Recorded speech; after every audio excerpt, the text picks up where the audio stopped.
Okay. Hi, everybody. Started. I know we're expecting more people, and I'd say that Friday afternoon people are finishing off a few things before they come in here, but we'll get started anyway. My name is Mike Clare. I'm the Associate Director for Public Policy at the Harris Center, which is a part of Memorial University, and we are very happy to be your hosts here today. A couple of housekeeping items before we start. If you have a cell phone or anything that could beep or buzz, appreciate it if you would set it to the silent mode. For those people here, so I know people watching online, these items don't apply to you guys, but for people in here, the washrooms are located outside of the library, male to the right, female to the left. In the unlikely event of an emergency, if the fire alarm was to go off or anything like that, you can come in the same way that you can go out the same way that you came in, or alternatively, you could go out that door here and turn left. There's an exit there as well. If you have not signed the sign-in sheet at the table there, we'd ask that you do that because we need to send that to finance and admin to say that, yes, we did. The sandwiches that you paid for, here are the people who ate them. And please help yourself at any time. I'm sure our speaker won't mind if you get up and get another cup of coffee or another sandwich. We just assume not have food left over, so please help yourselves. A copy of the presentation will be available afterwards, so you don't need to write down everything that's on the screens. That will be sent out to you and will be uploaded, and you can download it from there as well. If you have to leave early, and that happens, please take a minute to fill out the blue-green evaluation form in front of you before you go. We would really appreciate that. And also a word, and this applies to the people online as well, a word about YAFL. YAFL is a database that's been created by the Harris Center for the university and for people outside as well.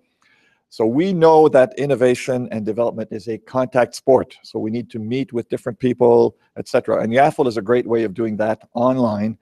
You can create a profile on YAFL, and there are keywords that you can select so that if there's somebody else in the province that's interested in the same things as you are, you can find each other, and it's a great way to do that. So thank you for that.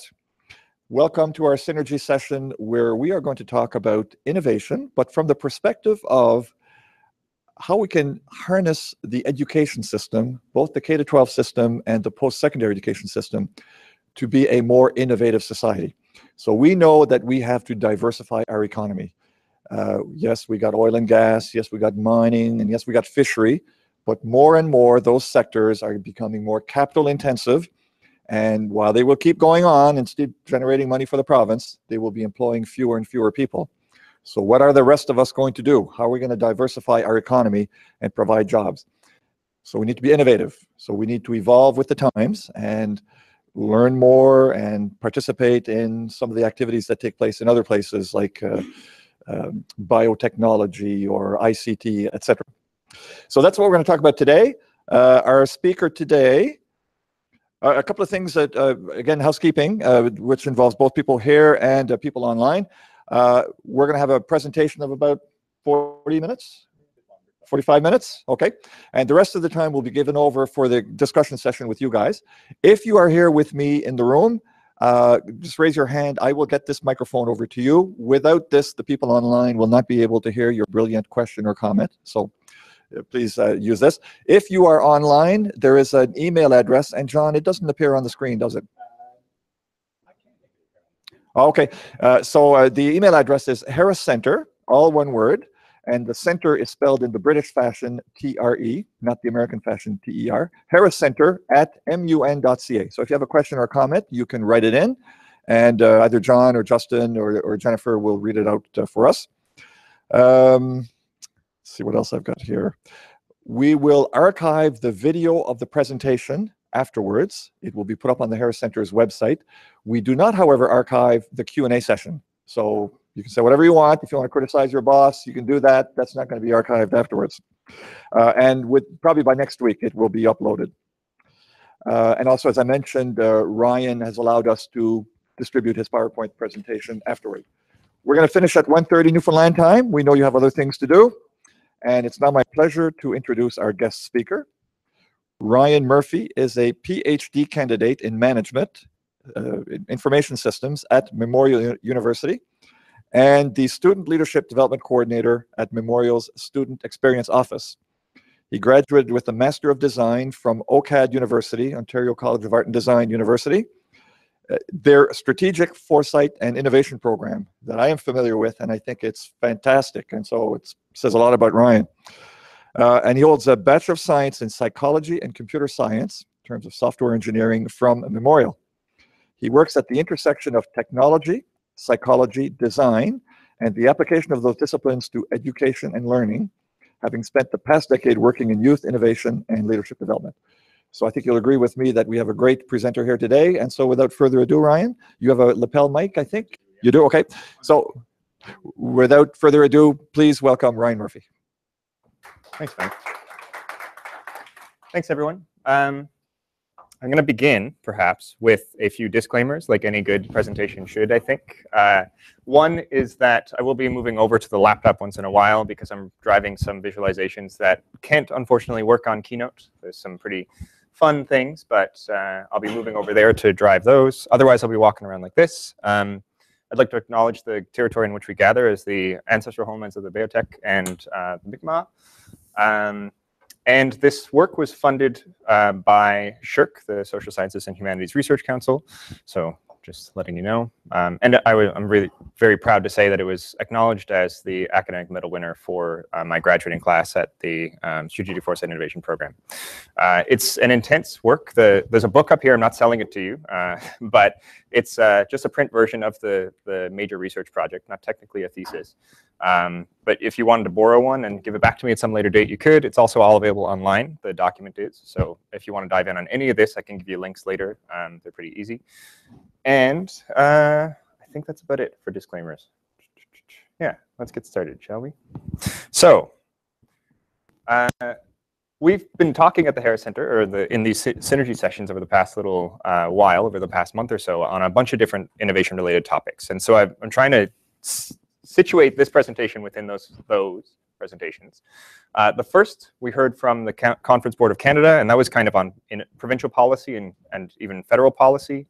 Then we heard from, and I'm forgetting his name, the scholar at the Monk School.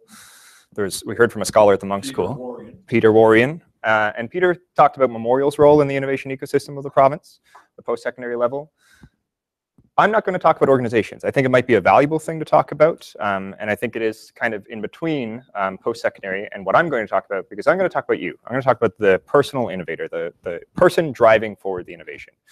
And so, to begin, I've got a couple of takeaways, and I want to be very, very clear as we start. I don't want you to miss any of these, so I'm just going to outline them right away. I know that's kind of revealing the dramatic ending, but I think it's a lot clearer this way. So throughout this presentation, we're going to hear a holistic definition of innovation. This is going to expand on the one that we often talk about, the technological and business-centered one.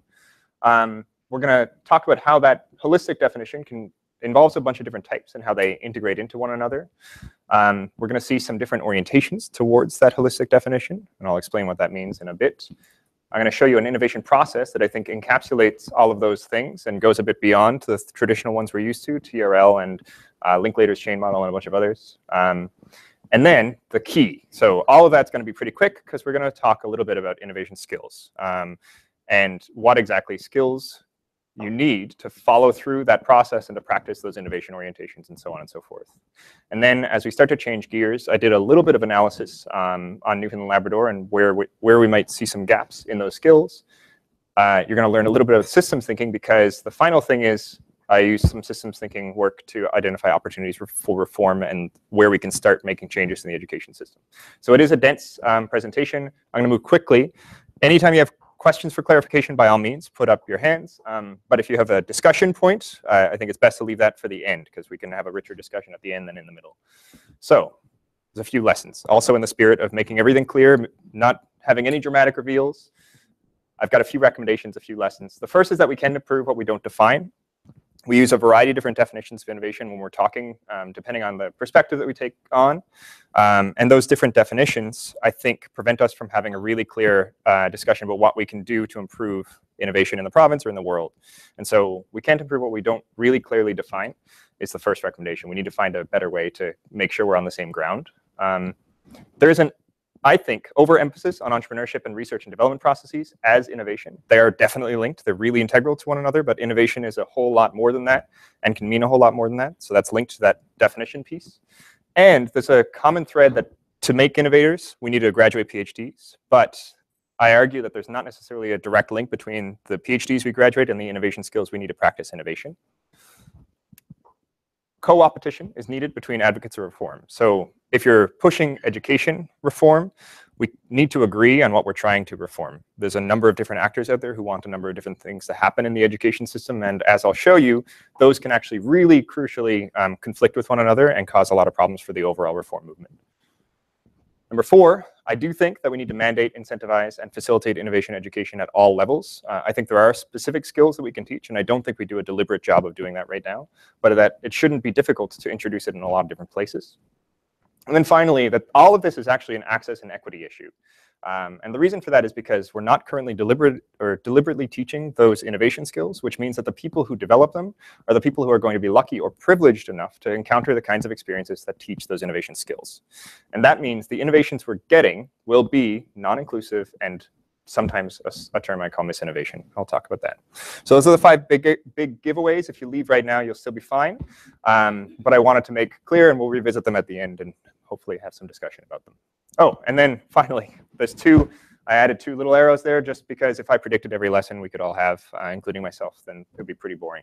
So I'm hopefully going to learn something that I didn't predict. So this is all about innovation education. And I have a pop quiz for you. So we have 6 cases. And I'm not going to read them out. I'll just describe them very briefly.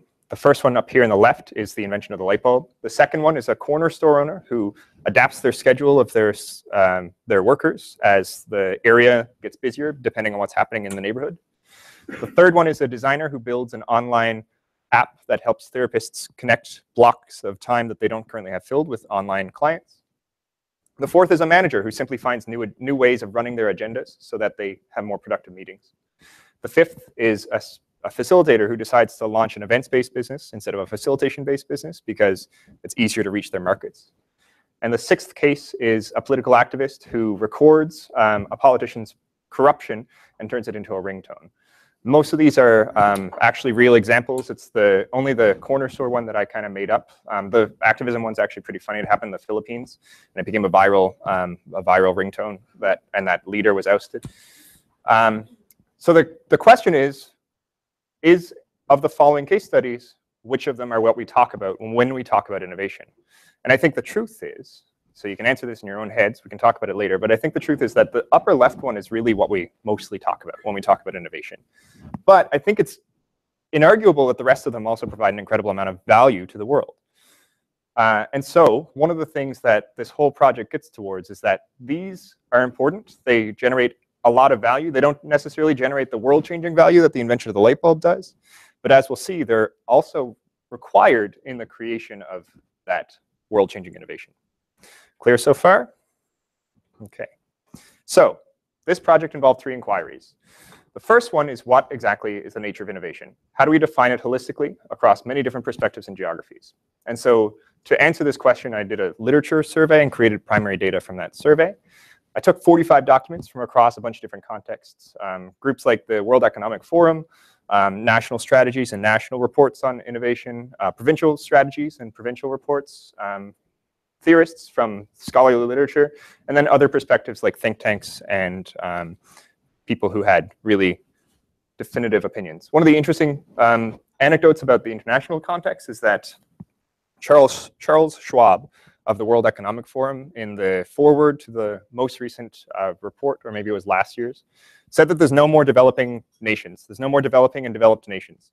And I think this was a bit of posturing, but he said instead, the world will now have innovation-rich and innovation-poor nations. And so there is a lot of discussion happening around all of these topics.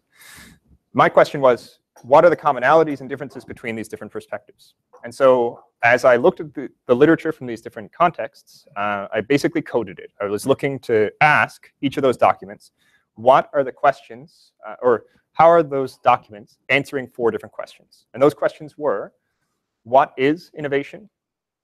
Come on. What is innovation? What is the innovation process according to that given strategy? what kinds of skills and competencies do we need? And then this fourth one emerged, which was how are the different types of innovation understood by those documents, okay? So the first one is probably the most interesting, and I hate to do a definitions thing, but I think it is really important with this issue. So I took all of the different kind of words, this is just a sampling, that all those different reports and strategies talked about. Innovation is a product, it's a policy, it's commercialization, it happens at many scales and many degrees. You can have innovative business models, innovative social movements. And then there's this very popular definition from the OECD, which is that an innovation is a product, a process, a marketing, or an organizational change. And I took a whole bunch of other things that were said by all of those different reports and basically collapsed them into an attempt at synthesis. And so the definition that I'm operating with here is a pretty simple one. That was the goal, to be as simple as possible. An innovation is a change that creates new value or improves the delivery or capture of value. And this is really important because it's not anchored in business. It's not anchored in monetary value. It's not anchored in entrepreneurship, and it's not anchored in technology. If you change the way you run your meetings and suddenly your meetings become a lot more engaging and everybody's contributing at a lot more creative value, there is still the creation of new value in that. If you change the meeting minutes recording, right, so that it's a useful thing that people actually read later on, then you're improving the capture of value at those meetings. And it's still an innovation.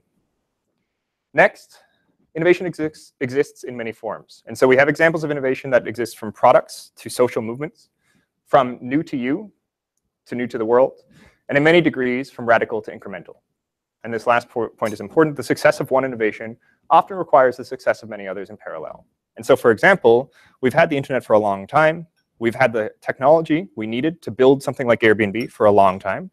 But it wasn't until internet access was normalized, it wasn't until smartphones and digital platforms became normalized, and there was social innovations that occurred before Airbnb could become a success. And so that innovation, the idea of crowdsourced and open platforms to rent property, required many other innovations before that could become a success.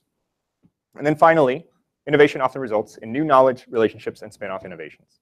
So I'll talk more about this in a bit, but this is the definition that I'm operating with here. So it's important to note that there are three elements of the innovation environment that were common themes. So this is actually the common target of a lot of strategies and reports. Most reports really focus on how exactly to foster a positive innovation environment. And so three elements were networks and relationships, openness and trust in those networks and relationships, and then, of course, financial knowledge and human capital. I mentioned this here very briefly simply because it is important to have all of these things. But again, this research focuses not on these conditions existing, but on how we can help the people within these conditions to operate within them successfully. Finally, or third, actually, there's a fourth piece coming, innovation orientations. And I think there are more than these, but these are three examples of innovations that exist along, oh, I might have gone too far, no. These three examples exist along three different orientations. And so I tried to collapse down every different type of innovation you can imagine until we had categories that were themselves atomic. You couldn't separate them anymore, but they still captured almost everything I could imagine. Since then, I've had conversations with people and come up with terms like indigenous innovation, policy innovation, and arts and cultural innovation. So I think there are other categories that could exist, but I'll walk you through these three because I think they are almost the cardinal orientations. So the first, and this is actually, and they're all slightly illustrated to be artsy, but this first thing is actually a copy of the patent from Henry Woodward, who was the Canadian inventor of an electric filament, which could light up filament.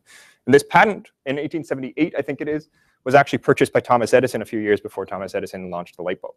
So there is a Canadian precedent to the light bulb, and it is a great example of technology and science innovation. The second, I'll point here to the commercial and entrepreneurial orientation, and that's the Royal Charter of the Hudson's Bay Company, just showing that business models can be examples of innovation as well. And then finally, social and sustainability innovation. That's it's called a blotter, but it's from British Columbia when they were fighting for the women's suffrage movement there.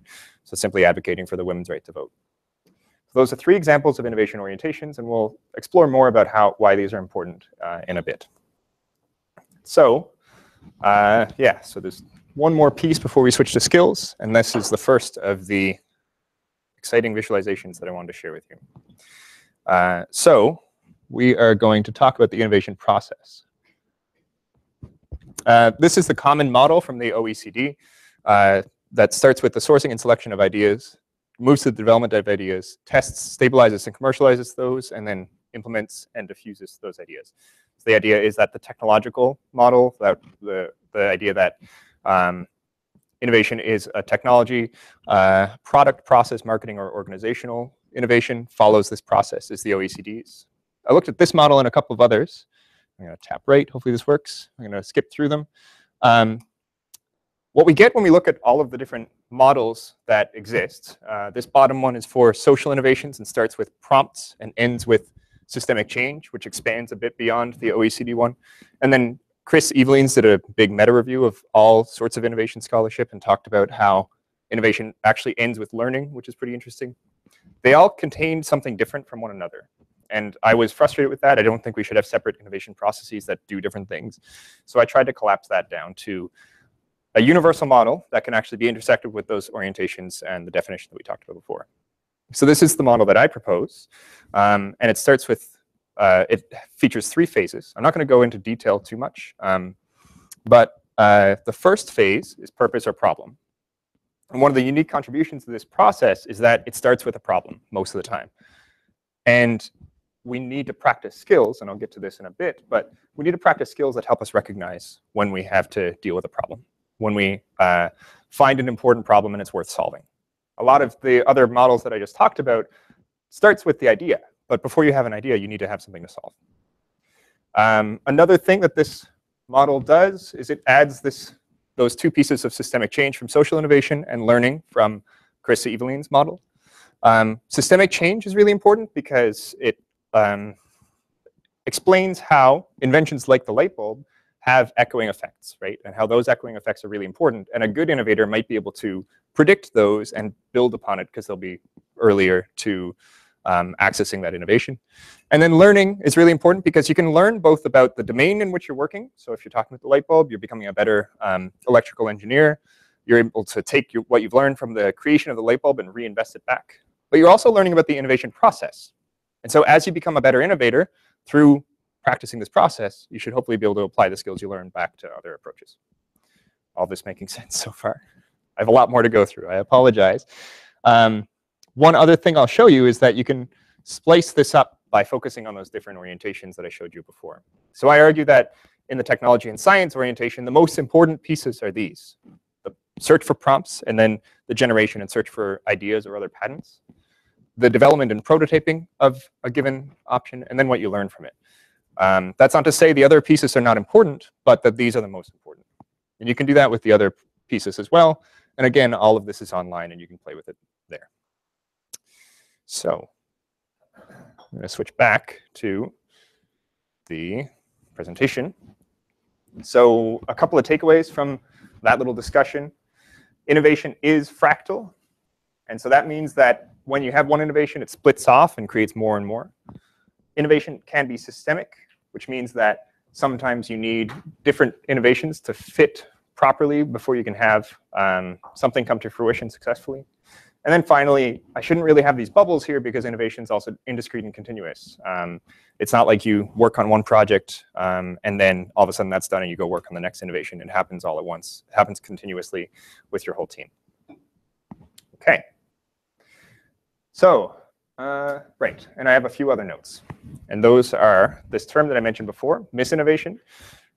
The reason that prompts are important at the beginning of that process is because misinnovations can happen. It's when we create something that we think is super valuable according to that definition that we had before. But the value that it creates isn't really real. And so we're seeing a lot of that with what's called click to save the world social innovation. A lot of online activities, a lot of online activism we now know as slacktivism because it doesn't have the impact that we think it does. And so we have to be really careful when we create a product, when we create a movement or something like that, that it's having the value we think it does. So that's that term. The second is a newly popular idea. There's a couple of Canadian scholars, I can't remember their names, but they're working on this idea of inclusive innovation, which is how do you make sure the innovations we create are creating value for everybody involved. It doesn't only create value for the people at the top. And then finally, what are we not measuring? Questions the idea that those radical new to the world innovations are what we're chasing. They're the ones that we really want to see come out of the university and come out of the city and so on, and the province. But new to you and new to the moment innovations are also really important. It's really important to teach people to recognize opportunities to innovate, even if it's not going to change the world. It's just going to make their operation, their project, that much more successful. Okay? So I'm going to keep trucking, try and get through this in 45 minutes. I'm going to move now to the skills modeling that I did for this project. And so if I switch over here to a second visualization, I'll show you how I came up with these different domains. So I described these five contexts for you before. We had international perspectives, national perspectives, provincial perspectives, theory, and other approaches. And again, I coded all the documents I could find from those sources to ask what are the different skills those reports mentioned. What exactly did the different reports from the province think were the important skills in innovation? And stacking all those on top of each other and then deleting where they came from resulted in these little tiny clusters. And that resulted in a set of, I think there's about 14 here. I collapsed one of them later, but 14 different skill domains. So the argument is that innovation requires these different domains for different parts of that process or from before. And I'm going to pause on that. You can see it, but we're actually going to explore it in a lot more detail in a second. Good? Okay. So what have we learned? Innovation, we have an abstract generalizable definition now that exists beyond tech and business applications. We have a set of innovation orientations that might help explain how different people with different purposes pursue innovation. We have a universal process model that can be applied to those innovations and to the skills that we talked about. We also potentially have an overemphasis on entrepreneurship and technology because these other areas exist. And we have an overemphasis, I argue, on the aspects of the environment and an underemphasis on how we create and nurture innovators because we don't talk about those skills that we were just talking about. So the second of three inquiries. What exactly are the skills and competencies required to be an innovator, and how do we create curricula that will help support them? So I looked into instructional design and education literature to help craft a curricular model. And used some of the design mapping that you saw a second ago to expand out those domains into more detailed and easier thing to adapt to a curricula. And I'll show you, I know that's a word salad, but I will walk you through exactly what that is right now. It doesn't feel that dynamic. I thought it would be more dynamic walking back and forth, but If you dance. Yeah. Okay. I'm gonna quit and start this up. So we had those, I think there was 14 domains earlier. What I did was, one was risk management and another one was management. So I collapsed those up to management. And this is the 13 domains, the 13 different skill and competency domains that I think are at the core of innovation practice. If you're good at all of these, you're good at all of innovation. More importantly, if your team has all of these, then your team is good at innovation. You can have different expertise or different pieces of these competencies in different people, but by putting it all together, hopefully you're good at all of it. To explain the model, at the core, it's pretty obvious, but you need basic literacies, you need numeracy, and you need reading and writing and so on. And you also need domain expertise. If you're going to work in ice and cold oceans, you're going to need some expertise in cold oceans and in ice. So different domain expertise and different literacies, I collapsed into the center of that model.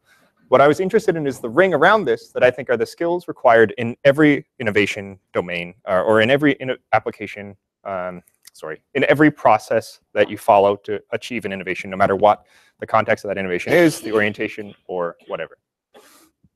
And so using some concept mapping, I expanded that out to, let's go, there's 47 different learning constructs here. And so these learning constructs help break down what exactly it means to be collaborative, communicative, and network building. And I'm going to walk you through a little bit about what those are really, really quickly. So the first is foresight and scanning. And this is the competency that allows you to see or to understand what's happening in the world around you and be able to use that to adapt whatever problem you're learning to the solutions you think might exist. So I'm just going to walk through the categories. I'm not going to walk through the 47 different individual learning constructs. The second was initiative and learning. This is your ability to teach yourself, your ability to explore and to take direction and to look around on your own. Yeah, let's keep going. The next was collaboration, communication, network building, which is self-explanatory, I think. And if you have questions about this later, you can jump back to it. The next one is empathy. And as we'll see later, you can actually take those innovation orientations and filter these skills as well. And empathy is particularly important in social and sustainability innovation because you need the ability to empathize with the people around you to understand what they need and so on. Next, we have design. Design is probably the most nebulous of them all, probably rooted in the fact that this was done at a design program in a design school. But there's a number of skills here which will really help with that early part of the innovation process that I described before, the recognizing of problems and the generating of ideas that help solve those problems. Next, we have adaptability and resilience, which is your ability to work through failure, to encounter a problem and to keep going, to work around whatever it might be. Next, we have risk and uncertainty. That's what I did. I collapsed risk management into risk and uncertainty. So this is a dual concept because it involves both your ability to assess the risks ahead of you and then your ability to still take on those risks. And there are different skills associated with actually choosing to follow through with a risk-taking decision. Next, we have business and financial acumen. So this includes things like entrepreneurial skills, financial skills, and market analysis. Management is next, which is your ability to develop strategy, manage resources and the information you have, and to administer and organize the work and the projects. I think we're getting closer to the end of the domains. Vision and purpose, your ability to literally have long-term goals and to see something down the road and work towards it. And then ethics and responsibility, your ability to sense what might be right and wrong and what you should be responsible for. And then this is the worst one. I don't have a lot of confidence in this one. I think it needs to be expanded, but literally the skills needed for the research process and for development. So, right, and this last diagram, so I talked about the 13 domains, right? I talked about the 47 constructs that break down those domains into a bit more functional components. What you see now is actually 230 something outcomes. And so the idea was, you can't just run a course on sense of ethics. I guess you could, but if you were, you would want to break it down into a bunch of other little parts. And so I'm not going to go into detail on what those are, but those learning outcomes have been developed in a curricular guide that is also online and also free. And you can look through that and say, if you want to teach a course on sense of ethics and on decision making, here are 4 outcomes that work from the basics of that curricular construct up to what it means to be really proficient, really good at it. So the more interesting question is probably, and I'm going to switch back to the presentation. Right, so first I'll cover what we learned. So we have this comprehensive model of innovation skills and competencies.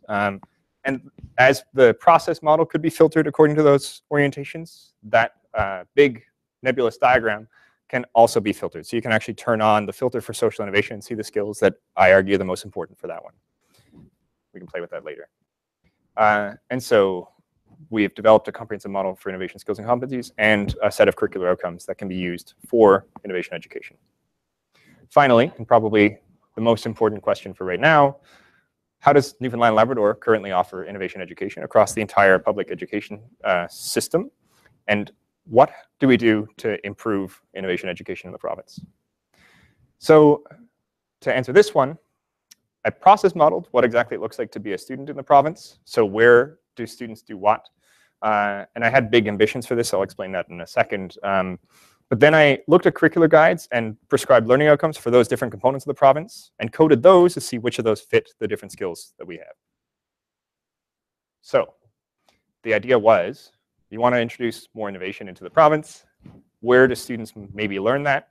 There are clearly a number of different places. The yellow is the public education system, K-12. The blue is post-secondary and career. And then the red and the gray are extra and co-curricular activities. Unfortunately, it was really tough to find good data on volunteerism, hobbies, sports and recreation, self-directed learning, and the co-curricular programs of the province. And as you'll see, I think a lot of the learning that we get in the province actually comes from those, but it'll have to be in future research that we actually explore it. So, again, the not so dynamic dynamism. If we move over to a process model of innovation education in Newfoundland and Labrador. This is a process model. It's super basic because it has to be. So at the bottom are kind of the basic things that any student does almost, moving from preschool and daycare all the way up to post-secondary and career and work. Yeah. Sure, for sure. I'll break out. So what you're going to see disappear are the ones that I couldn't research, the after-school programs and so on. So if I move forward, sorry.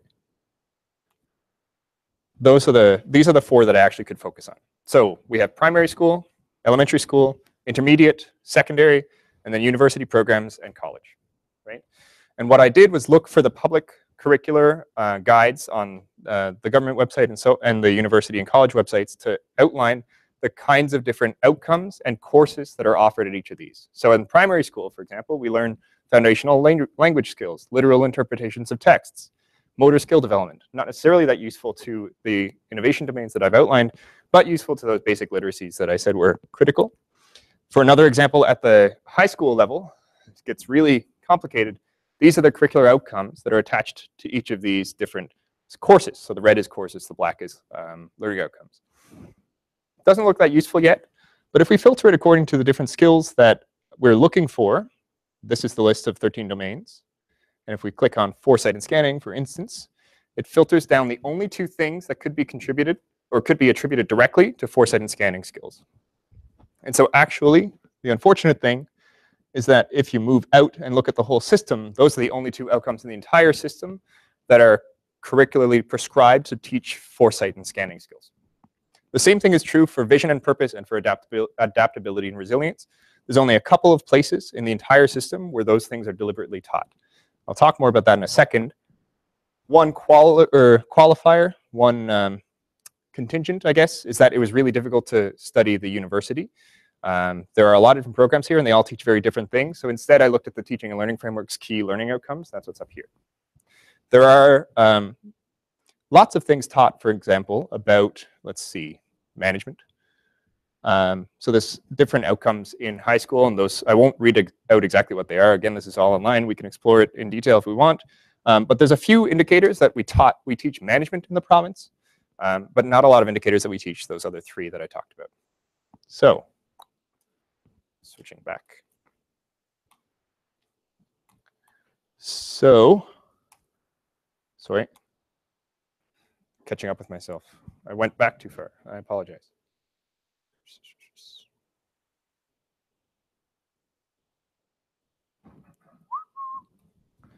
So we've learned that there is an insufficient curricula for many of the innovation domains. And in particular, it's these three: foresight and scanning, vision and purpose, and adaptability and resilience. And I think when you consider what those skills might allow somebody to do, it becomes really important to teach them. Vision and purpose, for example, allows a student to think long-term about the kinds of goals that they might have. Adaptability and resilience will prevent somebody who is trying an innovation from stopping as soon as they come against a barrier. And then foresight and scanning allows somebody to recognize opportunities to change in the world around them. So it's really important that we find ways to teach those. And then second, oh, went too far, sorry, animations. Sources extrinsic to the education system must be examined. This is simply to reiterate that there are specifics coming from extracurricular opportunities, coming from sports programs and so on, that definitely teach some of these skills that we are looking for, but I wasn't able to look at what they provide. So finally, how are we doing for time? Do we know? Another 3 minutes. 3 minutes. That's good. I'm actually almost there. But what I will do is skip ahead. Maybe you're not going to learn causal loop diagramming and systems thinking today. To give a very brief overview, systems thinking is the mapping of how different phenomena link to one another. And I'll show you what that looks like in a second. But in addition to creating a systems map of the forces shaping education in the province, I also did what's called centrality analysis. So this is once you've got that map, you can run math on the map, you can run graph theory, and ask it for these different indicators.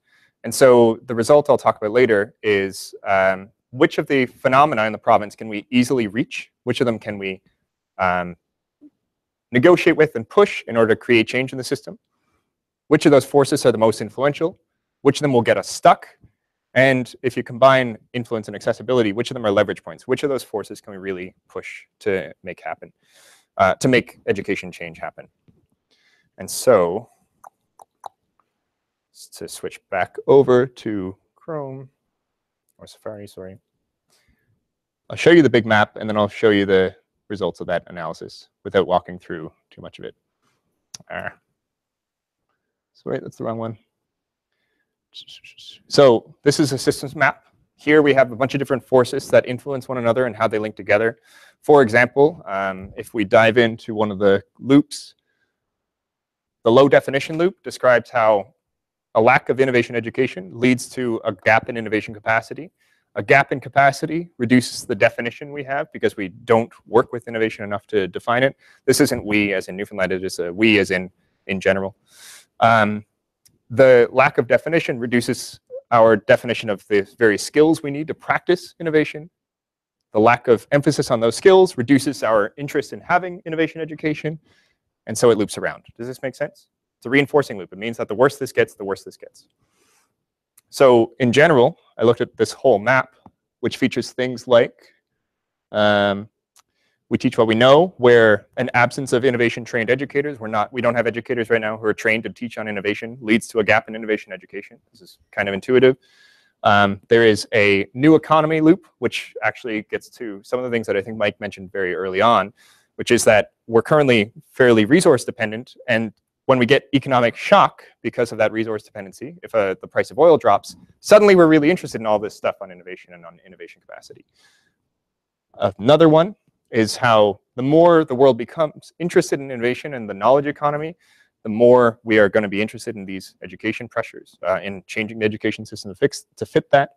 The limited resources loop will show actually how economic dependency on oil and on other resources reduces our opportunity to change when price drops. So when the price of oil drops, it creates this pressure on the rest of the provincial economic system that reduces our resources that we can spend on change. Does that make sense? So I'm going to skip ahead, just now that you've got a picture of what that map looks like, to the key takeaways from that analysis. And so we went through these different types of analysis. When we run them, we see that the highest access elements in that system are innovation learning from outside the education system, increasing the emphasis on skills, period, and then erroneously the low price of oil, because the way the map works is I didn't articulate how low prices of oil are generated, period, because that would be extremely complicated. So the highest access places we have to change is literally to set up something that introduces innovation learning to students from outside of the public education system, simply because it'll take a long time to change the system itself. And then also to increase our calls for change, to increase the number of innovation skills we teach. And I'll skip ahead again to talk about the kinds of high leverage points that we have. So erroneously, again, the map thought that the low price of oil was easily changed. But two other things that are really important to think about are the idea that other calls for reform will conflict with a call for introducing innovation skills into the curricula. And then finally, this idea that accessible and practical models, if we have an accessible and practical model for innovation education, it should become a lot easier to introduce that to educators and so on.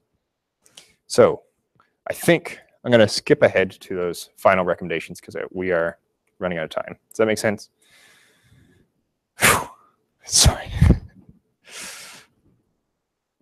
So to summarize, we have a universal model of innovation. That's that definition that I described way back, what feels like a lifetime ago. We have a new model of innovation education and curricular outcomes that can contribute to that, a model of what that looks like in the province, and some suggestions about where we can change to improve it. And that includes a discussion of the leverage points for change, those that other calls for reform, and the introduction of an accessible and practical model. So to summarize those 5 lessons again, I will skip ahead and put them up on the screen all at once. But I argue that we can't approve what we don't define. We really need to get a good holistic definition of innovation and accept it for all actors involved. We need to reduce our emphasis on entrepreneurship and R&D as innovation because there are so many other sources that create a lot of value. We need to stop assuming that PhDs make innovators. We need to make everybody innovators.